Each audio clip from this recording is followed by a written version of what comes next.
Hello everyone, welcome to Chetan Bharat learning and welcome to weekly current affair series of CBL। आज हम करने वाले हैं current affairs of geography and environment from 2 February to 8 February. तो जो भी इश्यूज इस हफ्ते न्यूज में रहे होंगे पहले हम उनको डिस्कस करेंगे, उन्हीं के ही रिगार्डिंग हम कुछ क्वेश्चंस भी प्रैक्टिस करेंगे जिसमें हम प्रीलिम्स के MCQs भी करेंगे और एक मेंस का क्वेश्चन भी आपको दिया जाएगा जो आपने लिखना है और प्रैक्टिस करके हमें भेज देना है। तो देख लेते हैं पहले कौन कौन से इश्यूज जो हैं इस हफ्ते न्यूज में रहे हैं। फर्स्ट हम करेंगे केवलादियो नेशनल पार्क, राजस्थान में लोकेटेड है ये। तो वहां की गवर्नमेंट जो है अभी चाहती है कि वहां पर एक with in this national park एक जू क्रिएट किया जाए। तो क्या ये जू रहेगा, क्या उसमें फैसिलिटीज अलाउड रहेंगी और केवलादियो नेशनल पार्क बेसिकली क्यों फेमस है, कौन सी स्पीशीज यहाँ मिलती हैं और राजस्थान में कौन कौन से एरियाज हैं जिनको नेशनल पार्क डिक्लेयर किया हुआ है, टाइगर रिजर्व डिक्लेयर किया हुआ है, वो भी हम देखेंगे। नेक्स्ट करेंगे earthquakes in Turkey and causes. Turkey और सीरिया में बहुत ही ज्यादा जो अर्थक्वेक है हाई मैग्नीट्यूड का वो आया है अभी रिसेंटली। तो ये बेसिकली क्यों आया है, कौन से ऐसे रीजंस हैं जिसकी वजह से टर्की में इतना 7.8 मैग्नीट्यूड का अर्थक्वेक देखने को मिला, लोकेशन के क्या रीजंस हैं और साथ में कि और किस तरीके से अर्थक्वेक जो है हम क्लासिफाई करते हैं, किस टाइप के अर्थक्वेक्स हो सकते हैं, उनको हम देखेंगे। नेक्स्ट हम करेंगे मैग्नेटाइट पोल्यूशन। ये पोल्यूशन अभी रिसेंटली न्यूज में है क्योंकि साइंटिस्ट ने कोलकाता के रोड्स पर जो डस्ट देखा है उसमें मैग्नेटाइट की क्वांटिटी काफी ज्यादा पाई गई है।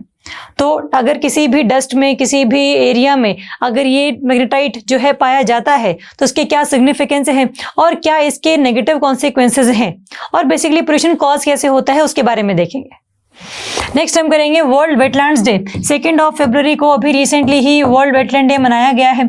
इसकी थीम क्या है, वेटलैंड्स क्या होते हैं और इंडिया में कितने वेटलैंड्स हैं, रामसर साइट क्या है, वेटलैंड डे की थीम क्या है, उसके बारे में देखेंगे। नेक्स्ट हम करेंगे world likely to see 2 degree Celsius warming by 2050। अभी IPCC की एक रिपोर्ट रिसेंटली पब्लिश की गई है जिसमें ये बोला गया है कि IPCC का ये मानना है कि अगर हम लोग पेरिस एग्रीमेंट को अच्छे तरीके से भी निभा लेते हैं उसके बावजूद भी जो टेम्परेचर इंक्रीज है उसको भी हम बहुत सिग्निफिकेंटली रोक नहीं पाएंगे। तो जो पेरिस एग्रीमेंट का हमारा टारगेट था उसको हम अचीव नहीं कर पाएंगे, ऑटोमेटिकली वो तो ब्रीच होना ही है। तो बेसिकली IPCC क्या है, इस रिपोर्ट की क्या फाइंडिंग है, पेरिस एग्रीमेंट क्या है, उसका सिग्निफिकेंस क्या है, उसके बारे में देखेंगे और लास्ट में हम कुछ क्वेश्चंस करेंगे प्रीलिम्स के रिगार्डिंग और एक क्वेश्चन आपको दिया जाएगा लिखने के लिए जिसको आपने लिखना है और हमें मेल कर देना है। चलिए तो शुरू करेंगे हमारे फर्स्ट टॉपिक के साथ में केवलादियो नेशनल पार्क। सबसे पहली बात तो ये न्यूज में क्यों था ये जानने की बात है। राजस्थान गवर्नमेंट चाह रही है कि हम लोग एक जू क्रिएट करें with in this national park जहां पर ये लोग डिफरेंट स्पीशीज को लेकर आएंगे, चाहे वो स्पीशी इस नेशनल पार्क में मिलती है चाहे नहीं मिलती है। तो कहीं ना कहीं टूरिज्म का जो सोर्स है उसको इंक्रीज करने की बात की जा रही है बाय गवर्नमेंट। तो जू बनाने के भी मतलब क्या है, जू is a kind of ex-situ conservation. ex-situ का मतलब होता है कि उस स्पीशी को आप उसके नेचुरल हैबिटेट से निकाल कर किसी और जगह पर रख रहे हैं ताकि आप उसको कंजर्व करके रख सके। तो इसीलिए यहाँ पर इस नेशनल पार्क में जो कि एक वेटलैंड है वहां पर आप एक जू बना रहे हैं जिसको हम क्या कह रहे हैं, ex-situ वेटलैंड कंजर्वेशन एस्टैब्लिशमेंट। तो ये है बेसिकली, अगर जू नहीं भी आता है एग्जाम में तो अगर ये चीज आती है तो पता हो आपको कि किस नेशनल पार्क के अंदर हम बनाने जा रहे हैं इसे और ये ex-situ क्यों है, क्योंकि वो स्पीशीज जो असम में मिलती हैं वो भी यहाँ पर आएंगी, वो स्पीशीज जो मध्य प्रदेश में मिलती है वो भी यहाँ पर आएंगी। तो काफी सारी जो एक्सोटिक स्पीशीज हैं जो कि बाहर के देशों से भी हम लोग लेकर आए हैं उसको भी यहाँ पर रखने की बात चलेगी अभी। तो जू बनाने की बात चल रही है, भी सिर्फ ये जो प्लान है प्रपोज किया गया है तो ध्यान रखेंगे हल्का सा कि सिग्निफिकेंट टॉपिक है ये। अगर हम केवलादियो नेशनल पार्क की बात करें तो इसको हम लोग भरतपुर वर्ल्ड बर्ड सेंचुरी के नाम से भी जानते हैं। भरतपुर बर्ड सेंचुरी क्योंकि यहाँ पर number of species of bird जो है देखने को मिलते हैं, चाहे वो नेटिव बर्ड्स हो इंडिया में चाहे वो आपके माइग्रेटरी बर्ड्स हो। तो काफी ज्यादा अमाउंट में बर्ड्स आप देखेंगे यहाँ पर। राजस्थान के जो भरतपुर डिस्ट्रिक्ट है ना वहीं पर ही आपको ये नेशनल पार्क भी देखने को मिल जाएगा। तो न्यूज में क्यों था, इसकी बेसिक सिग्निफिकेंस क्या है, कौन सी स्पीशीज यहाँ पर पाई जाती हैं, तो वो हम लोगों ने देखना है। दूसरा, अगर हम इसमें देखें कि ठीक है कि ये एवियन डाइवर्सिटी के लिए तो फेमस है ही है, साथ में ये आपका एक रामसर साइट भी है। रामसर साइट का बेसिकली मतलब क्या है कि it is a wetland. Wetland का मतलब होता है एक ऐसा एरिया जो कि सारे साल पानी के अंडर रहता है या फिर साल के कुछ टाइम पानी के अंडर रहता है। फॉर एग्जाम्पल आपकी रिवर्स हैं, लेक्स हैं, these are the part of wetlands. और वो एरिया जैसे स्वम्पी रीजन है, जब हाई टाइड आएगी तब वहां पर पानी होगा, लो टाइड होगी तब वहां पर पानी नहीं होगा। तो अगर पूरे दिन में कुछ घंटे भी पानी रह रहा है किसी एरिया में, या पूरे साल में कुछ 4 महीने भी रह रहा है, तो हम उसको वेटलैंड बोलते हैं। ठीक, तो रामसर साइट्स जो हैं बेसिकली वो सारी की सारी आपकी वेटलैंड साइट्स हैं। ये जो वेटलैंड्स हैं ये हमारे को ड्रिंकिंग वाटर की फैसिलिटीज प्रोवाइड करवाती हैं, रिवर्स के थ्रू, लेक्स के थ्रू। इकोसिस्टम मेंटेन रहता है, जितनी भी डाइवर्सिटी है आपकी एनिमल्स की वहां पर उनको पानी पीने को मिलता है। एक जो हाइड्रोलॉजिकल बैलेंस है वाटर का वो मेंटेन रहता है। पोल्यूशन जो है इन सबको खत्म कर रहा है तो उसको हम रोके, इसके रिगार्डिंग भी जो कैंपेन है वो चलाए जाते हैं अंडर दिस रामसर कन्वेंशन। तो रामसर कन्वेंशन को साइन करने के बाद हम लोगों ने काफी ज्यादा हमारे यहाँ पर जो वेटलैंड्स हैं उनको प्रिजर्व करने की बात करी है। तो ये ध्यान रखेंगे। तो ये वेटलैंड साइट भी है और साथ में ये आपकी एक यूनेस्को की वर्ल्ड हेरिटेज साइट भी है। वर्ल्ड हेरिटेज साइट्स जो हैं आपकी वो 2 तरीके से हम क्लासिफाई करते हैं, नेचुरल साइट्स होती है और कल्चरल साइट्स होती हैं। नेचुरल साइट्स जिनमें नेचुरल सिग्निफिकेंस है, अगर काफ़ी अच्छी सीनिक ब्यूटी है, वहाँ पर लेक हैं, बर्ड्स आते हैं, डाइवर्सिटी का एक बहुत बड़ा हब है वो, तो that will be the natural world heritage site. Cultural on the other hand हम बात करते हैं कोई स्पेसिफिक बिल्डिंग है, ताजमहल हो गया, फतेहपुर सिकरी हो गया, तो वो सब आपकी हैं world heritage sites cultural level पर। ये है आपकी नेचुरल लेवल पर। तो ये यूनेस्को वर्ल्ड हेरिटेज साइट भी है, रामसर साइट भी है। बर्ड्स की काफ़ी ज़्यादा यहाँ पर डाइवर्सिटी देखने को मिलती है। काफ़ी सारे जो माइग्रेटरी बर्ड्स हैं वो साइबेरिया वाली साइड से यहाँ पर आते हैं, जिनमें बहुत फेमस है साइबेरियन क्रेन। ये हर साल जो है यहाँ पर आपको देखने को मिल जाएगा, क्योंकि ये साइबेरिया से हर साल माइग्रेट करके यहाँ पर आता है फॉर ब्रीडिंग पर्पसेस। तो एक तो ये ध्यान में रखेंगे। दूसरा, अगर हम इसके नेशनल पार्क के फौना फ्लोरा की बात करते हैं तो सबसे पहली बात हम फौना के बारे में बात करते हैं। फौना मतलब एनिमल डाइवर्सिटी। इसमें आपको नंबर ऑफ एनिमल्स, जिसमें हाइना है, जैकल है, सांबर है, नील गाय, वाइल्ड कैट, वाइल्ड बोर, ये सब देखने को आपको मिल जाएंगे। ये वाइल्ड बोर है, ये हाइना है, ये नील गाय है। तो काफ़ी ज़्यादा अमाउंट में वैरायटी आपको देखने को मिलती है इस नेशनल पार्क में एनिमल लेवल पर। अगर आप फ्लोरा की बात करेंगे, प्लांट्स या ट्रीज की, तो वहां पर आपको ये जो ट्रीज हैं वो देखने को मिलते हैं, जिनका नाम है आपका एकाशिया निलोटिका। ये जो आपके ट्रीज हैं ये बेसिकली ग्रासलैंड वाले लेवल पर ही मिलते हैं।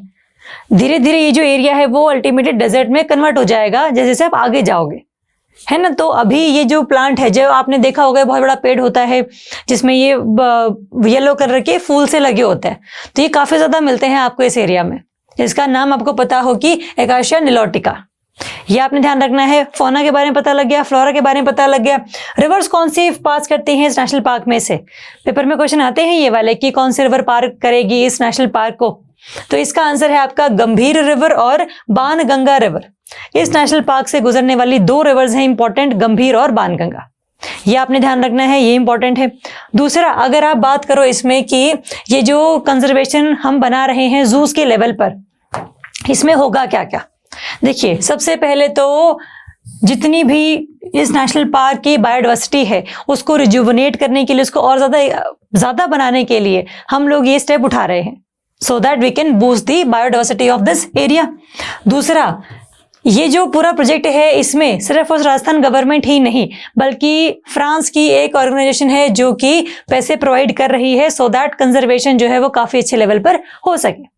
तो एग्जाम में ये स्टेटमेंट आ सकती है कि दिस वेटलैंड एक्सीटो कंजर्वेशन जो एस्टैब्लिशमेंट है ये सिर्फ और सिर्फ स्टेट गवर्नमेंट का ही एक इनिशिएटिव है। तो ओनली वर्ड अगर आ जाएगा तो गलत हो जाएगा, क्योंकि इसमें स्टेट गवर्नमेंट प्लस ये जो फ्रेंच गवर्नमेंट की एक एजेंसी है वो भी इसमें पार्टिसिपेट कर रही है। तो ये ध्यान रखेंगे इसके बारे में थोड़ा बहुत। दूसरा, अगर आप देखो इसमें कि और क्या क्या इसमें फैसिलिटीज हम इंक्लूड करेंगे, तो हमने जैसे बात करी कि लोकल एक्सटिंक्ट स्पीशीज, अगर जिस एरिया में उस एरिया में जो स्पीशीज मिलती थी अगर अब वो नहीं मिलती हैं और अगर वो कहीं और कहीं मिलती हैं तो उनको आप यहाँ पर लेकर आएंगे। सो दैट जो लोकली एक्सटिंक्ट हुई हैं वो दोबारा से यहाँ पर ब्रीड करें और दोबारा से पॉपुलेशन जो है वो इंक्रीज हो। तो लोकल एक्सटिंक्ट स्पीशीज हो गई, या फिर जो और स्पीशीज हैं जो यहाँ नहीं मिलती हैं एक्चुअली, उनको भी आपने रखा है यहाँ पर। तो एक तो इस तरीके का जू हम बना रहे हैं, ब्रीडिंग सेंटर और reintroduction centre for locally extinct species. दूसरा हम इसे बना रहे हैं एक्वेरियम, जिसमें हम जो मरीन स्पीशीज हैं, जो हमारी रिवर की स्पीशीज हैं, उनको हम यहाँ पर लेकर आएंगे। एग्जाम्पल के तौर पर गंगेटिक डॉल्फिन हो गया, क्रोकोडाइल जो हो गया, ये सारे जो स्पीशीज हैं उनको भी हम यहाँ पर लेकर आने की बात कर रहे हैं। तो कहने का मकसद ये है कि जू बनेंगे या नहीं बनेंगे वो अलग बात है अभी, बट एक प्रपोजल तो यहाँ पर आया है फ्रॉम राजस्थान गवर्नमेंट। तो ये आप ध्यान रखना। दूसरा, अगर हम देखें कि क्या राजस्थान में सिर्फ यही एरियाज हैं जो प्रोटेक्टेड हैं, तो answer is no. Other protected areas in Rajasthan, आपको पता हो कि राजस्थान में टाइगर्स भी हैं, वहां पर टाइगर रिजर्व भी मिलेगा, नेशनल पार्क्स भी मिलेंगे, वाइल्ड लाइफ सेंचुरीज भी मिलेंगी। तो आपने ऐसे याद करना है इसको। टाइगर रिजर्व में आपके है एक तो रणथंभौर टाइगर रिजर्व, अगर आप नहीं याद रखेंगे वो डिस्ट्रिक्ट तो चलेगा, कोई दिक्कत नहीं है, बस स्टेट पता होना चाहिए। Ranthambore tiger reserve, Sariska tiger reserve, Mukundra hills tiger reserve है ये कोटा वाले एरिया में। तो ये टाइगर रिजर्व्स के नाम ध्यान रखेंगे। दूसरा, अगर हम नेशनल पार्क की बात करें तो डेजर्ट नेशनल पार्क है आपका जैसलमेर वाले एरिया में। जैसलमेर बाड़मेर का जो एरिया है वो यहाँ पर लगता है, तो पता हो कि हाँ desert national park is located in Rajasthan. दूसरा, अगर आप और वाइल्ड लाइफ सेंचुरीज की बात करो तो इसमें आपको सज्जनगढ़ वाइल्ड लाइफ सेंचुरी देखने को मिलेगी उदयपुर वाले एरिया में। और आपको जो नेशनल चंबल सेंचुरी है, जो सिर्फ राजस्थान में नहीं है, यूपी, एमपी और राजस्थान के तीनों के बॉर्डर टच करते हैं उसको। तो नेशनल चंबल सेंचुरी हो गया, सज्जनगढ़ वाइल्ड लाइफ सेंचुरी हो गया, ये सब आपको राजस्थान में देखने को मिलेंगे। मैप में आपको अलग अलग तरीके से दिखाया हुआ है चीजों को। सरिस्का टाइगर रिजर्व है, रणथंभौर टाइगर रिजर्व है, आपका जो माउंट आबू में जो वाइल्ड लाइफ सेंचुरी है वो यहाँ पर है। ताल चपर हम लोगों ने भी रिसेंटली इसको डिस्कस किया था, ये भी इंपॉर्टेंट है, ध्यान रखेंगे। दर्राह नेशनल पार्क है, ये इंपॉर्टेंट है ना। कोटा वाले एरिया में मुकुंदरा हिल टाइगर रिजर्व है, वो भी यहीं पर है, तो वो ध्यान रखना। केवलादियो है आपका इस साइड, ठीक। तो ये मैप के हिसाब से आपने ध्यान रखना है कि कौन सा नॉर्थ में है, कौन सा साउथ में है। अगर कई बार क्वेश्चन आ जाए कि arrange the foreign national park from north to south, तो पता हो कि हाँ सबसे पहले आपका सरिस्का है, फिर केवलादियो है, फिर रणथंभौर है। तो हल्का सा आइडिया रहेगा अगर आप इसको बार बार रिवाइज करते रहेंगे तो, ठीक। तो आपको पता लगे कि जू कैसे क्रिएट होगा, यहाँ पर होगा या नहीं होगा वो बात की बात है, बट अगर ये हो गया तो इसमें कौन कौन सी फैसिलिटीज इंक्लूड रहेंगी वो हमने देख लिया।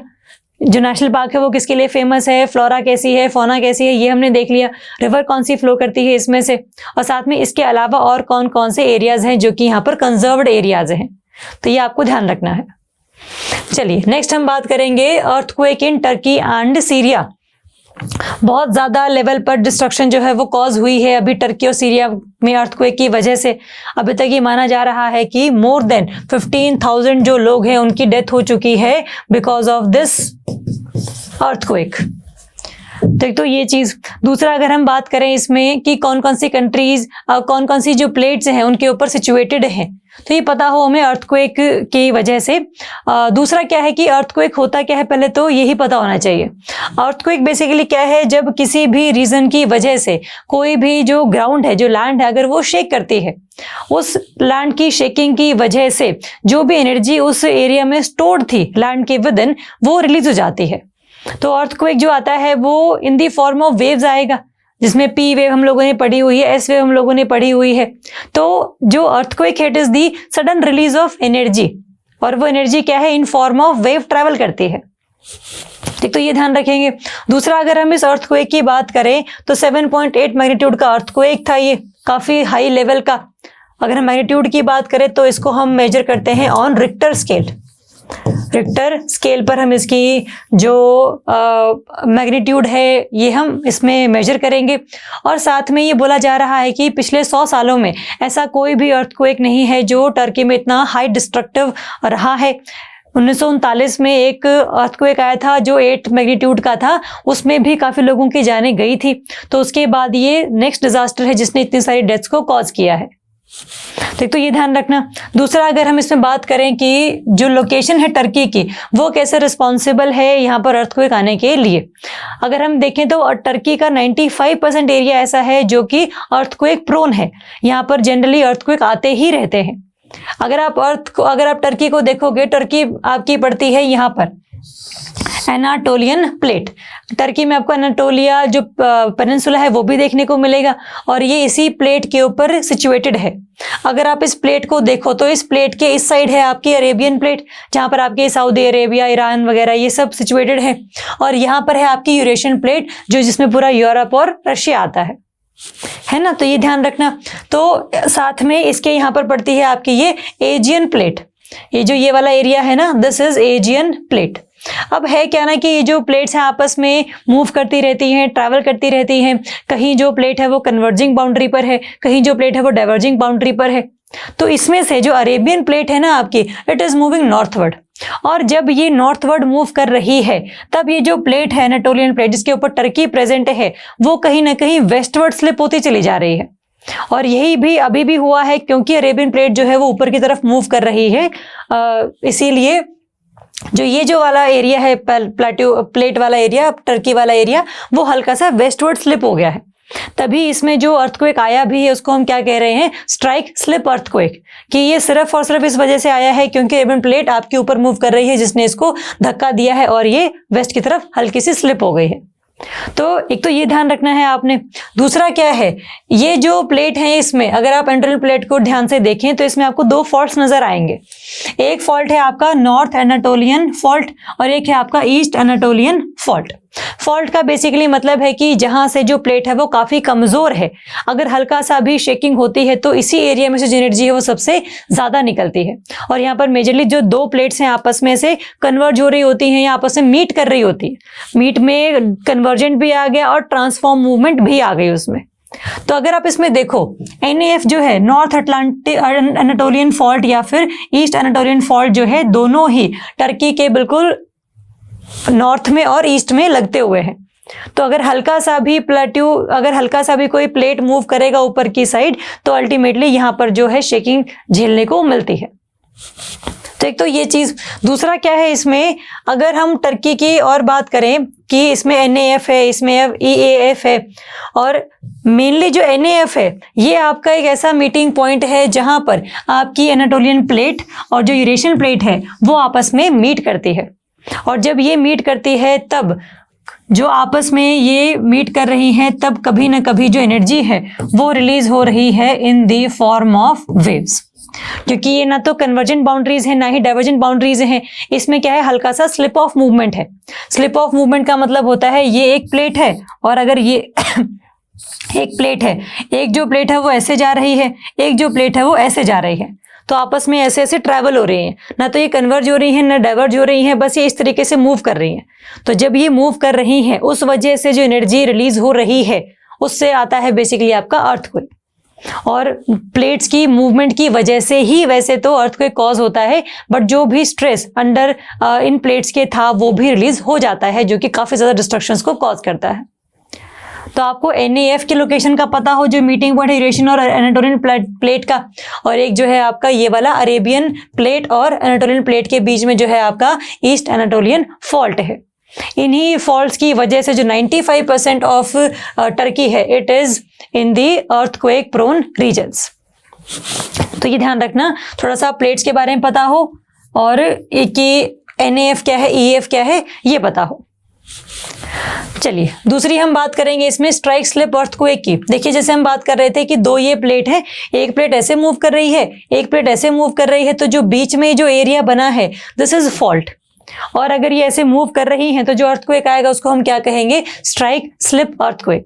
और ये टर्की वाला भी इसीलिए आया है क्योंकि यहाँ पर अरेबियन प्लेट जो है वो ऊपर की तरफ मूव कर रही थी और इसीलिए एनाटोलियन प्लेट जो है वो आपका अल्टीमेटली वेस्ट की तरफ स्लिप कर गया। तो this type of earthquake is known as strike slip earthquake. ये आप ध्यान रखेंगे, मेनली ये आपकी जो बाउंड्रीज हैं उन्हीं एरियाज में ज्यादा देखने को मिलता है क्योंकि वहां पर फॉल्ट ही क्रिएट होता है। अगर आप नॉर्मली देखो तो तीन टाइप के जो फॉल्ट हैं वो देखने को मिलेंगे आपको। देखो ये तो है नॉर्मल दोनों कि कहीं पर जो बाउंड्री है वो कन्वर्जेंट है, कहीं पर जो बाउंड्री है वो आपकी डाइवर्जेंट है।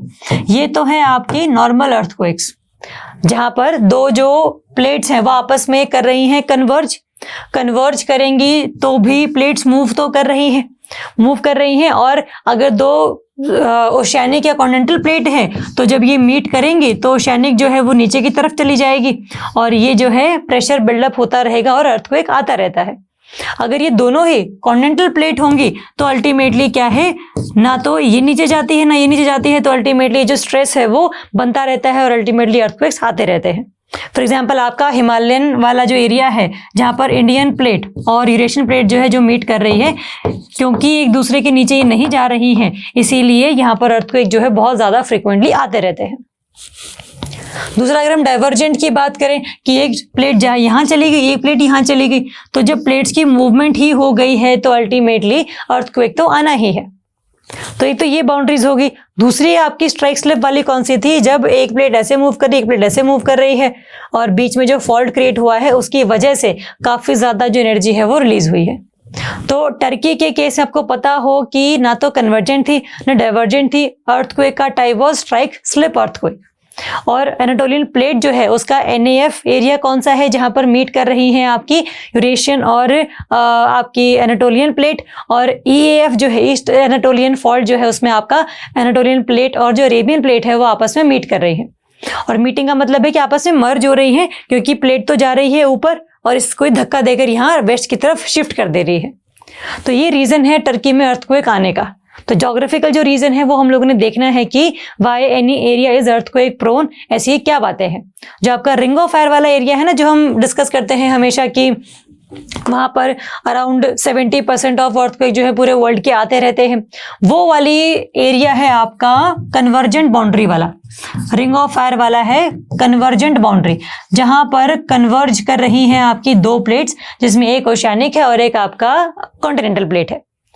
अगर आप बात करेंगे रिंग ऑफ फायर की, तो यहाँ पर आपका नॉर्थ अमेरिका है, यहाँ पर आपका साउथ अमेरिका है, यहाँ पर आपका ये इंडोनेशिया वाला एरिया, ऑस्ट्रेलिया और न्यूजीलैंड वाला एरिया, ये पूरा का पूरा रशिया वाला एरिया, चाइना है ना। तो ये सब जो चीज़ें हैं ये आपके कॉन्टिनेंट्स है और ये आपका पूरा पैसिफिक ओशन है और यहाँ पर आपकी सारे के सारे रिंग ऑफ फायर है।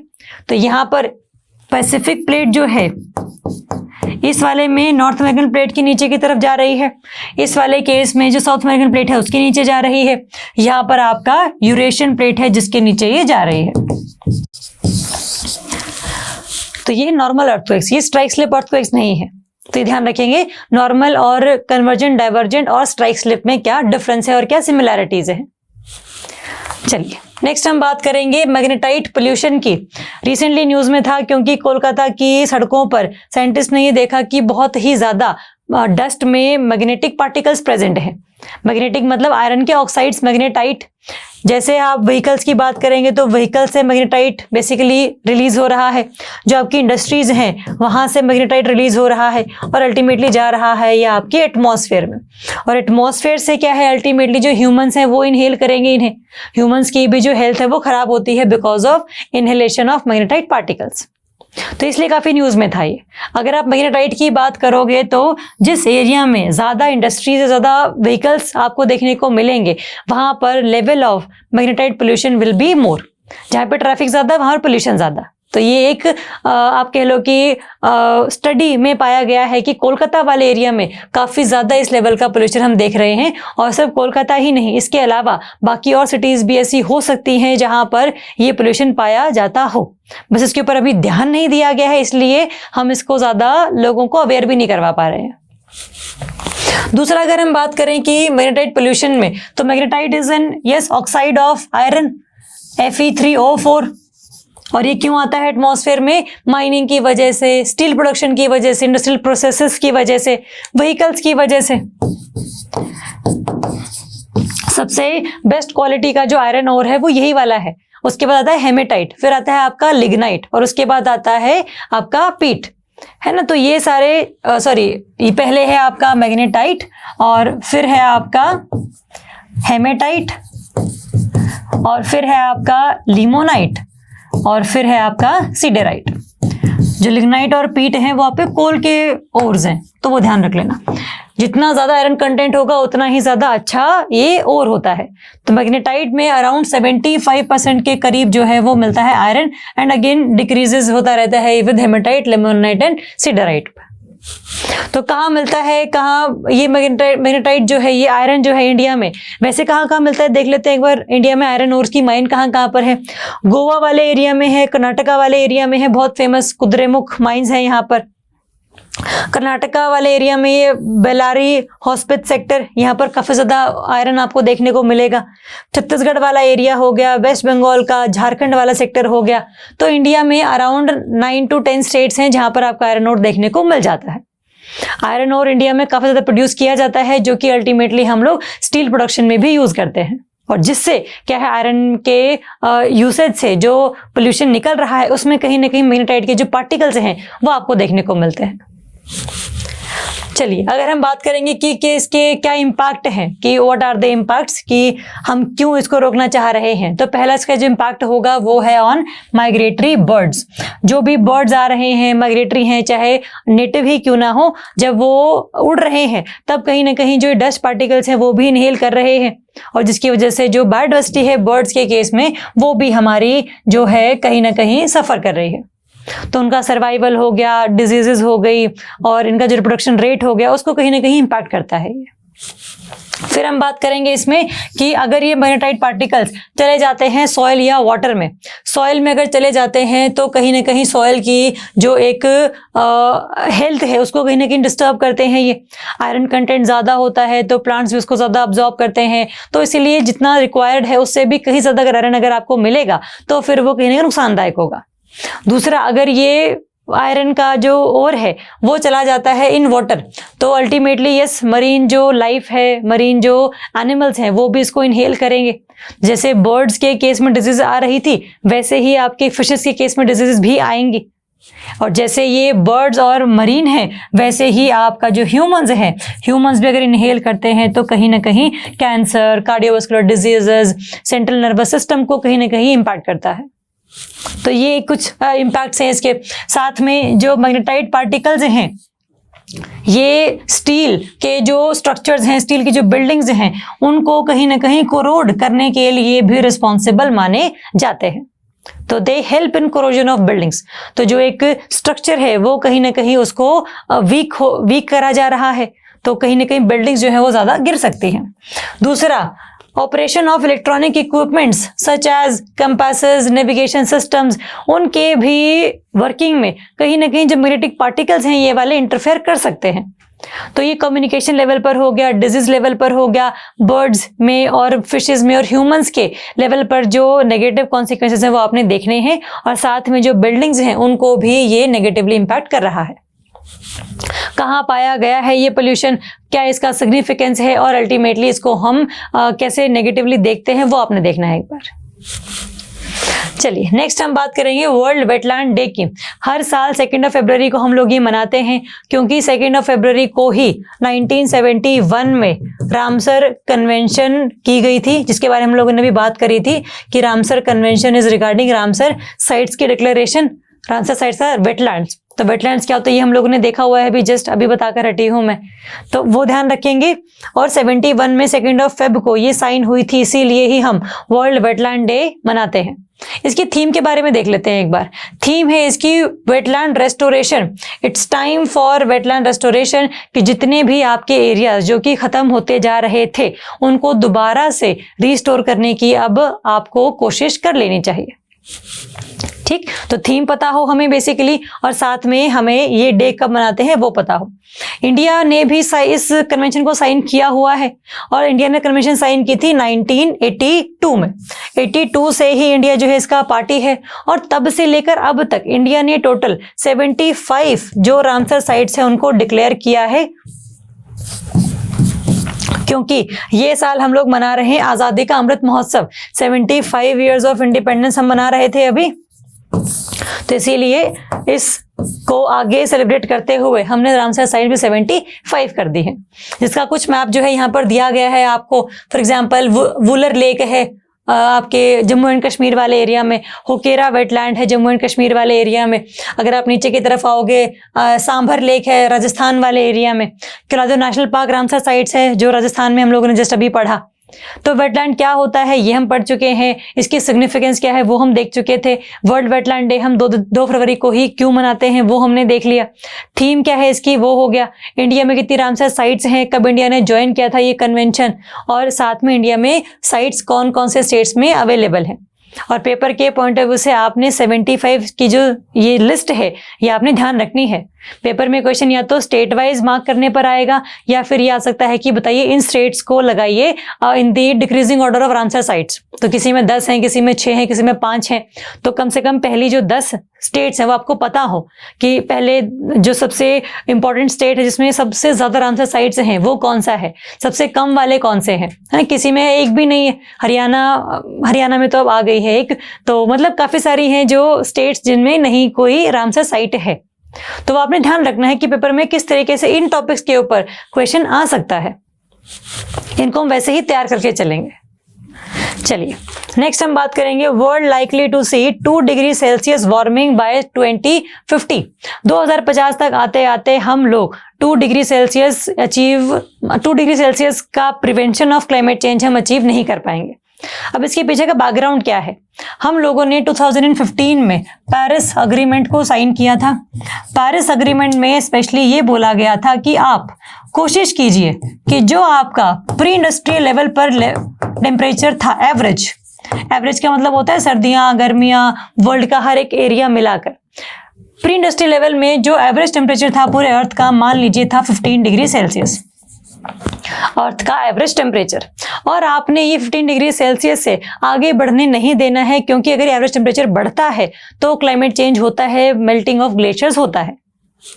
ठीक, तो हम क्या कोशिश करेंगे कि इसको 17 डिग्री सेल्सियस होने से बचाएंगे कि 2 डिग्री सेल्सियस तो हम किसी भी हालत में अफोर्ड नहीं कर सकते इंक्रीज करना, और कोशिश हमारी ये रहेगी कि हम इसको 16.5 तक ही रोक लें, कि मैक्सिमम काम रहेगा 1.5 डिग्री तक बढ़ाने से रोकने के लिए। और अगर ये नहीं भी हम अचीव कर पाते तो कम से कम 2 डिग्री से ऊपर तो हम इसको जाने ही नहीं देंगे। तो that was written in Paris agreement. But अब पेरिस अग्रीमेंट में अगर हम लोगों ने ये सब चीजें भी कर ली, पेरिस अग्रीमेंट में हर एक कंट्री को ये बोला गया था कि आप अपने हिसाब से ही जो सारे के सारे टारगेट्स हैं वो बता दीजिए हमें, हम उनको मान लेंगे। आपने 2030 तक क्या करना है हमें बता दीजिए आप एक बार। सबने बताया हुआ है, हमारे भी कुछ टारगेट्स थे जो हम लोगों ने बताए हुए हैं वहां पर, है ना। तो पंचामृत ऑब्जेक्टिव जिनको हम बोलते हैं कि हम 450 गीगावाट जो है वो अल्टीमेटली 2030 तक लगा लेंगे ऑफ रिन्यूएबल एनर्जी, हम लोग 2070 तक कार्बन न्यूट्रल बन जाएंगे। तो इन सब के लिए हम कर क्या रहे हैं, अगर हमने वो सब कर भी लिया तब भी 2050 के आसपास जो ये टेम्परेचर है अर्थ का average, that would become 17 degree Celsius. कि अगर हम बहुत ही लो एमिशंस भी शुरू कर दें अब से, उसके बावजूद भी आपका जो ये टारगेट है वो अचीव नहीं होगा। और ये ऐसा कहा गया है बाय IPCC की ये report, contradicted projections from intergovernmental panel on climate change. और ये 2 डिग्री का जो सेल्सियस है 2050 तक आप अचीव नहीं कर पाएंगे, चाहे आप लो एमिशंस ही क्यों ना करें। इससे पहले वाली जो रिपोर्ट इसमें ये बोला गया था कि अगर आप हाई एमिशंस करते हैं तब जाकर ये बनता है 2 डिग्री सेल्सियस का इंक्रीज।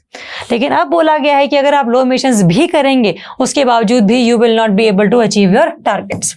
तो ये ध्यान रखेंगे। और ये सबसे पहली बार ऐसा हुआ है कि आर्टिफिशियल न्यूरल नेटवर्क्स की सहायता से, आर्टिफिशियल इंटेलिजेंस की सहायता से ये टाइम प्रेडिक्ट किया गया है कि इस टाइम तक ये जो टारगेट है आप अचीव नहीं कर पाएंगे। तो पहली बार ऐसा हुआ है। और ये जो रिपोर्ट है वो क्या कहती है वो हम लोगों ने इसमें देख लिया कि 1.5 डिग्री सेल्सियस का जो टेम्परेचर चेंज है उसको कैसे रोकना था, बट हम नहीं रोक पा रहे हैं। हर एक कंट्री ने अपना अपना टारगेट दिया था, बट स्टिल जो है चीजें हम मैनेज नहीं कर पाए। तो ये बेसिकली सारी फाइंडिंग्स हैं इस रिपोर्ट की। क्रक्स बेसिकली यही है कि अगर लो एमिशंस भी कर दोगे तब भी आप अचीव टारगेट नहीं कर पाओगे। दूसरा, अगर हम बात करें इसमें IPCC की, IPCC क्या है? अब IPCC एक ऐसी ऑर्गेनाइजेशन है जो कि 1988 में कोलैबोरेशन किया गया था by WMO, world meteorological organization, and UNEP, UN environment programme, जिसमें इस बॉडी को बनाया गया और स्पेशली बोला गया कि ये जितना भी डेटा गवर्नमेंट्स रिलीज कर रही हैं उन सबको इकट्ठा करेगा। उन सबका एनालाइज करेगा और उसके बाद एक रिपोर्ट पब्लिश करेगा जिसको पूरे वर्ल्ड में हम फैलाएंगे और पूरे वर्ल्ड को ये बताएंगे कि क्लाइमेट चेंज जो है वो क्यों इतना ज़्यादा एक बड़ी प्रॉब्लम है पूरे वर्ल्ड के लिए। तो उसके रिगार्डिंग ही जो है आईपीसीसी बनाया गया था, रिपोर्ट्स को पब्लिश करता है, ये साइंटिफिक जो इन्फॉर्मेशन है क्लाइमेट चेंज के बारे में वो बताता है, ऑप्शंस देता है कि आप किस तरीके से इसको रोक सकते हैं, मिटिगेशन कर सकते हैं, अडाप्ट कर सकते हैं अपने आप को, तो वो सब बताता है। खुद रिसर्च नहीं करता है, खुद मॉनिटर नहीं करता है, उसने अगर बोल दिया कि आप ये कर लीजिए आप ठीक रह जाएंगे, तो वो मॉनिटर करने के लिए इसके पास पावर ही नहीं है। तो no research, no monitoring and no recommendations भी नहीं देता किसी एक पर्टिकुलर कंट्री को कि आप ये कर लीजिए। पूरे वर्ल्ड को एक ओवरऑल रिकमेंडेशन होती है कि जल्द से जल्द आप जितनी भी पॉलिसीज यहाँ पर अपना सकें अपने यहाँ पर उनको अपना लीजिए, अदरवाइज जो क्लाइमेट चेंज है वो बहुत ही स्पीडी रेस से आपको खत्म कर देगा। तो that is basically the IPCC का रोल। UNFCCC को सपोर्ट करता है और साथ में जितनी भी रिपोर्ट्स इन्होंने पब्लिश करी है उनका जो रिव्यू है वो भी लेता है कि हमने जो रिपोर्ट पब्लिश करी थी उसके रिगार्डिंग पूरे वर्ल्ड ने उसके ऊपर क्या स्टेप्स उठाए वो भी हम एक बार जानने हैं। तो रिव्यू बेसिकली इसका रहता है। और साथ में अगर इम्प्लीकेशन की बात करें कि ठीक है अगर क्लाइमेट चेंज हम नहीं भी रोक पाए, 2 डिग्री सेल्सियस टेम्परेचर बढ़ भी गया तो उससे होगा क्या। अगेन पॉलिटिकल कॉन्सिक्वेंस हैं, सोशल कॉन्सिक्वेंसेज हैं, इकोनॉमिकल कॉन्सिक्वेंसेज, एनवायरमेंटल कॉन्सिक्वेंसेज हैं। क्लाइमेट चेंज होता है, ग्लोबल वार्मिंग होता है, ग्लेशियर्स मेल्ट करते हैं, जो पानी का लेवल है वो बढ़ता है, जो कोस्टल सिटीज़ हैं वो उसके अंदर सबमर्ज हो जाती हैं। पहला कॉन्सिक्वेंस, जितने भी लोग उस एरिया में रह रहे थे उनको वहाँ से जाना पड़ेगा।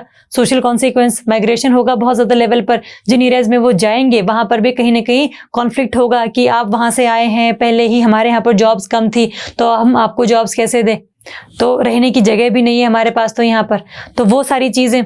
दूसरा इकोनॉमिकल कॉन्सिक्वेंस कि कितना सारा पैसा जो है हम लोगों ने सिटीज़ को डेवलप करने के लिए बनाया था वो सब खत्म हो जाएगा। पूरा जो वर्ल्ड है जीडीपी वाइज थोड़ा सा लो आएगा, तो लोग जो है सर्वाइवल की तरफ जाएंगे, ना कि नेसेसिटी, ना कि लग्जरी की तरफ। तो जो डिमांड है कि चीज़ों की वो कम हो सकती है। पॉलिटिकल कॉन्सिक्वेंस की कोई भी एक कंट्री जो काफ़ी सफ़र कर रहा है वो सरकारों को ये ब्लेम कर सकता है कि आपने बहुत ज़्यादा इनफ एफर्ट्स नहीं उठाए to prevent the climate change और अब उसका जो भुगतान है हमें करना पड़ रहा है। तो ये सारी जो चीज़ें हैं, ये कॉन्सिक्वेंस जो हैं, these are negative consequences, negative implications, जिससे कि ह्यूमंस, मरीन लाइफ, प्लांट्स की लाइफ, एनिमल्स की लाइफ, वो सब कुछ सफ़र करेगा। तो आईपीसीसी की रिपोर्ट ने ये बताया है और इसका क्या क्रक्स है ये पता हो, आईपीसीसी क्या है, नेगेटिव कॉन्सिक्वेंसेस क्या है क्लाइमेट चेंज के, ग्लोबल वार्मिंग के, और जो भी चीज़ें हैं इसमें कि पेरिस एग्रीमेंट क्या है उसके बारे में अपने को हल्का सा आइडिया होना चाहिए। ठीक, चलिए इसी के बेसिस पर हम करेंगे कुछ questions for prelims. First question है आपका, consider the following statements regarding Keoladeo National Park. First, it is known for its rich avian diversity and abundance of water birds. हम इसको भरतपुर बर्ड सेंचुरी भी कहते हैं, तो बर्ड्स तो बहुत ही मिलते होंगे यहाँ पर। तो yes, it is known for its rich avian diversity. Second, it is a Ramsar site and a World Heritage site. Yes, it is a Ramsar site और wetland site है, और ये आपकी cultural world heritage site, natural world heritage site है, UNESCO के द्वारा published. पूछा क्या है आप लोगों से, करेक्ट ना, तो दोनों ही करेक्ट हैं, तो आंसर क्या रहेगा आपका C, both 1 and 2। Next, consider the following statements regarding IPCC।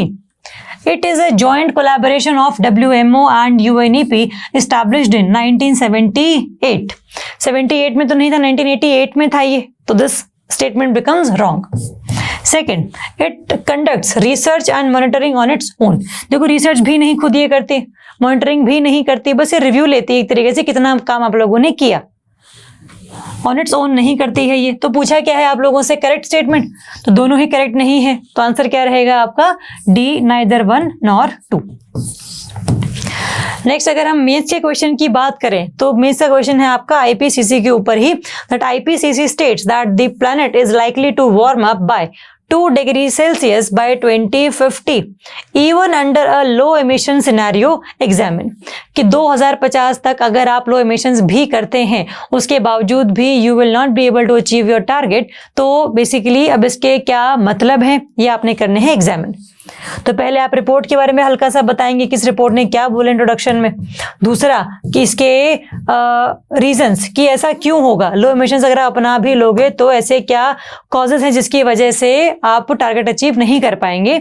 And last में आप सजेस्ट करेंगे वे फॉरवर्ड कि अगर ऐसे रीजंस को अगर हम टैकल कर लें तो क्या उसको हम ठीक कर पाएंगे, क्लाइमेट चेंज को हम रोक पाएंगे, ग्लोबल वार्मिंग को हम प्रिवेंट कर पाएंगे। तो वो सारी जो चीजें हैं वो आपने इसमें लिखनी है। This should be the structure of your answer. इसके अलावा अगर आप किसी और तरीके से लिखना चाहते हैं तो लिख सकते हैं, कोई दिक्कत नहीं है। This is just an idea, ये मेरा आइडिया है। अगर आपको लगता है कि इसका बेटर स्ट्रक्चर हो सकता है तो आप उस स्ट्रक्चर में लिखकर हमें भेज दीजिए। बाकी इस पूरी वीडियो में आपको कोई भी डाउट है किसी भी तरीके का, issue wise, topic wise, question wise, तो आप हमें कमेंट कर सकते हैं, हमें कॉल कर सकते हैं। तो कोई भी इशू रहेगा तो प्लीज बताइएगा। Thank you so much.